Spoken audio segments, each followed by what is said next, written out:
కీర్తనల గ్రంథము 86వ కీర్తన 13వ వచనం. ప్రభువా నా దేవా, నా ఎడల నీవు చూపిన కృప అధికమైనది.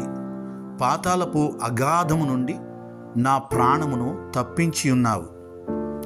ప్రియులారా, దేవుని వాగ్దాన వాక్యము కీర్తనాకారుడు ఎంతో నిశ్చయతగా తెలియచేస్తున్నాడు.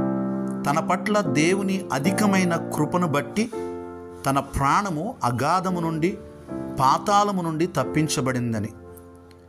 ఈరోజు ఈ వాగ్దాన వాక్యము వింటున్న నీ జీవితంలో కూడా దేవుని అధికమైన కృప నీ ఎడల విస్తరించునుగాక. ప్రార్థన. పరిశుద్ధుడా యేసయ్యా, మీకు వందనాలు. కీర్తనాకారుని జీవితంలో మీ కృప అధికముగా కనపరిచి పాతాళపు అగాధము నుండి తన ప్రాణమును తప్పించావు. ఈరోజు ఈ వాగ్దాన వాక్యం విని ఈ ప్రార్థనలో ఏకీభవించిన ప్రతి ఒక్కరి ఎడల ప్రభువా, నీ అధికమైన కృపను కనపరచమని, వారి కుటుంబాలకు మీ తోడుగా ఉండమని, మహిమ పొందమని యేసు నామములో ప్రార్థిస్తున్నాము తండ్రి. ఆమేన్.